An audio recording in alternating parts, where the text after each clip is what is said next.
Hey, look what I have. It's the Miyoo Mini. It's a tiny little Game Boy that plays all the old retro games that you love. This thing is awesome. Oh, okay, cool. I want one now. Where can I buy it? You can't! Oh, okay. Well, can I buy something else that does what that does? Yeah, there's lots of other retro handhelds that do what this does, but they're all bigger and bulkier and some have compromises. Oh, man, that sucks. But I heard there's a new Miyoo Mini coming along. The Miyoo Mini Plus. It's just slightly bigger and it does all the same stuff. Oh, that sounds good. Where can I buy that? You can't! You're a real jerk. You know that?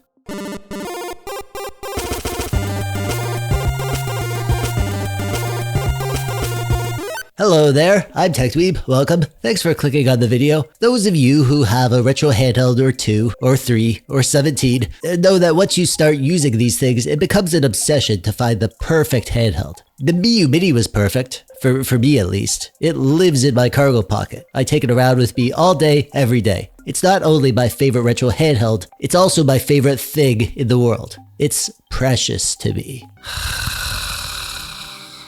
Hiss. But you can't buy the Miyoo Mini anymore. They've stopped making them because they ran out of screens or something. So we need a replacement. The RG35XX tried. I love that device, and it's actually in stock. It's a great choice for a retro emulation handheld. I highly recommend it. But it's not mini. Too much junk in the trunk. It's comfortable to hold, but its shape also makes it feel awkward when it's in your pocket. And I need a device that lives in my pocket. It's not optional. I need it like the air I breathe or the root beer I drink. But now we have the Miyoo Mini Plus. Is it any good? Is it as good as a Miyoo Mini? Is it better? What are the downsides? Am I out of root beer? Oh crap, I am. Mom, can you go to the store and buy some root beer? Yes. Okay, we got the root beer sorted. Let's check this thing out, shall we? The Miyoo Mini Plus is the successor to the Miyoo Mini, and the hope is that this time it'll be available because it's a more common screen size that Miyoo will supposedly be able to deliver on the demand for this thing. They haven't been able to keep up yet, but they might in the future. We'll talk about that later. As a successor though, it can do everything that the Miyoo Mini could do, and it can do some stuff the Miyoo Mini can't do. It has Wi-Fi, for instance, so we might get the ability to do net play or retro achievements, and it's also more comfortable to use. It has a ton of potential to be the next big thing in the retro handheld world, the device we've all been waiting for. The Miyoo Mini Plus comes in several different flavors. I got the Game Boy flavor, obviously. I love the old school Game Boy vibe. It's that same classic retro Game Boy look and feel as the Mini. It's more comfortable to hold than the Mini, I'll give it that. The D-pad and buttons have a bit more breathing room, and you don't have to squish up your hands as much to play it. I've heard lots of complaints from users and other reviewers that the Miyoo Mini isn't comfortable to play for long periods of time. I didn't feel that way at all. I personally have no problem playing the Mini for long sessions, but the Mini Plus is better. If you found the Mini uncomfortable, then you'll probably like this. One thing that is a big departure from the original is the shoulder buttons. The original Mini had these flat, angular sort of buttons, and I actually liked them a lot. The Mini Plus goes for a more rounded and ergonomic approach to the shoulder buttons. I'm not a fan. They're just chunky and they feel weird under my fingers. They're kind of cheesy looking. It's a small complaint though. They basically nailed the look and feel of this thing. The sound quality is meh. It's titty with basically zero bass, but it's fine, really. They all sound bad to these things. That's one thing that could be improved, I guess. The biggest wow factor to the overall experience of this is the freaking screen. This is a 3.5-inch OCA laminated IPS screen with a 640 by 480 resolution and barely any bezels at all. And it's beautiful. It really is. It's so bright and crisp. You can really see the pixels, and I mean that in a good way. Really dark blacks. I wish you could see it with your own eyes because filming the screen with a camera, it never looks as good as it does in real life. You just gotta trust me. I love this screen. The big reason that the Mini is so great is its size and shape. I mean, it's a great handheld for lots of other reasons, but the pocket factor is the main thing for me. So, how does the Mini Plus do as it rides in your pocket? Well, It's good. It's not as good as the Mini. It's about 50% heavier than the Mini and bigger in every direction, basically, but it's doable. It really is. It's more pocketable than the RG35XX. They're about the same size, but they're worlds apart in terms of how they feel in the pocket. I love the XX. I think it's a great device that you should definitely consider if you're thinking about buying one of these things, especially considering you actually can buy it. But I'm not going to be carrying that one around in my pocket because the Miyoo Mini Plus is more comfortable. I'll carry that. Actually, I think this is going to replace the Miyoo Mini for me as a daily driver. Not because I prefer it, but because the Mini isn't being made anymore. It's a bit fragile and I'd hate to have it die and not be able to replace it. So I'm going to let the Plus take its place, which should tell you quite a bit about what I think of this thing.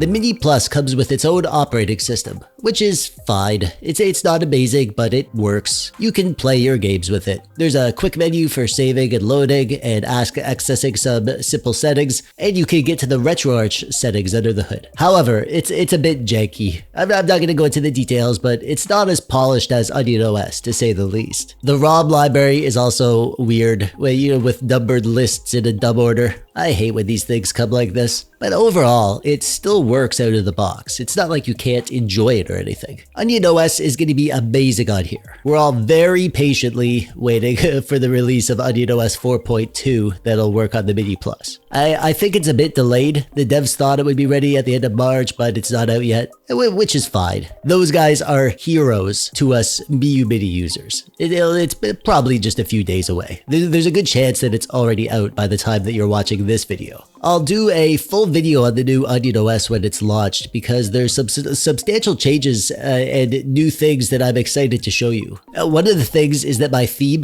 the TechDweeb theme, is now part of the official Onion OS package. How freaking cool is that? However, we do have a completely functional custom operating system for the Mini Plus. It's called .UI. It's a port of MiniUI that I reviewed on the channel. That's what I've been using while waiting for Onion. It's a very bare bones operating system. There's not much to it, not many options for the emulators and stuff, but it's actually super well done. It works great with no futzing about with 1,000 settings. I'm totally fine with using this until Onion OS is ready because it's a delightfully simple operating system that's way better than the stock OS. The performance here is going to be the same as on the Mini. Same specs, they use the same chip, the same resolution of the screen. You'll be able to play everything up to and including PS1. The actual experience of playing games on the Mini Plus is a freaking dream come true. It's my dream of having an amazing, affordable, pocket-sized retro gaming console that plays all the games I love from when I was a kid and looks the part too. We have that now. We actually have many options for that. It's so great that we have to compromise so little. I can't get over how lucky we are these days to have stuff like this. One of my favorite systems to emulate on Game Boy shaped devices is Game Boy games. There's something about that era of gaming. The games are so quaint and simple. It was the first era of portable gaming, so the games were sort of designed with portability in mind, but obviously I love the other systems too. Actually, one system that really stands out on devices with screens like this is the Sega Genesis. The Genesis had a 640 by 480 resolution, so here these games are running at their native resolution, and they look absolutely pixel perfect. I really love Game Boy Advance. That's my favorite retro system to emulate in general. It runs great and looks great on this screen. We don't get perfect integer scaling, but .UI does a great job with the default scaling. Game Boy Advance just looks awesome. The performance on PS1 is really good. I've seen lots of reviewers mention that some PS1 games don't run well on the Miyoo Mini under Onion OS, and that's actually not true. There's an option that I think that they're missing. If you disable interlacing, you'll get 100% speed in every single PS1 game without frame skip. We don't have that option in .UI, so I don't have that performance on the Mini Plus yet, but we should have that in the new version of Onion for the Mini Plus when it's ready. One more system that I've actually been really into playing around with is Pico 8. I didn't know much about Pico 8, but I've been looking into it a lot recently, and I actually love these Pico 8 games. They're like really good modern retro games. They run good on this. There are some that do have slowdown, but again, I will have to wait to see what happens when Onion OS comes out before we can say for sure. And all the rest of the stuff you'd expect runs great. All your Nintendo stuff, your Sega stuff, TurboGrafx stuff, even the harder stuff from those systems, it all runs perfect. No issues with any of that. At least not on .ui. Like I said, I'll do a separate video on the new version of Onion when it's ready and show you how it works on the Mini Plus. So get subscribed if you haven't yet, so you don't miss that. So now we come to the $1 million question. Should you buy this thing? Well, you can't. For now.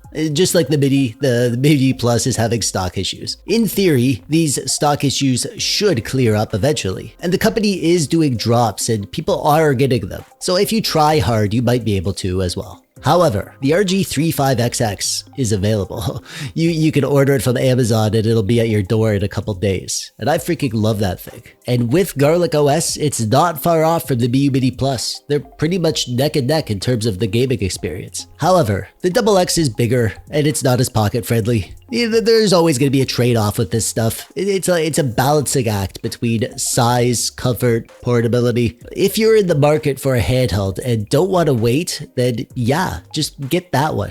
I'll include a link to the Amazon page for this and you can buy it right now if you want, which isn't something that you can do with the Mini Plus. Not yet at least. But if you have the opportunity to buy this, I can safely say that the Mini Plus is freaking amazing. It does so much right. I mean, it's a little mini Game Boy that plays all your favorite retro games and looks the part, and it's small enough to ride in your pocket. It's comfortable to hold, comfortable to use, it has the power you need, the features you want. What's not to love about it? You know, I'm gonna swap this out as my daily driver for a while, and if I like it, I'll stick with it. And who knows, maybe after living with it for a few weeks, it'll be my new favorite thing. And that brings us to the end. I'd love to know what you think of the Miyoo Mini Plus, if you're looking to get one, if you've already got one, and more importantly, what's your favorite thing? Give your things a shout out in the comments below, and while you're down there, click the thumbs up button if you like the video, or don't if you didn't. I'd like to give a special thank you to my supporters on Patreon who help make what I do possible. If you'd like to help me do the things that I do, then please check out the link in the description below. That's it from me. I'm TechDweeb. Thanks for watching. Bye-bye.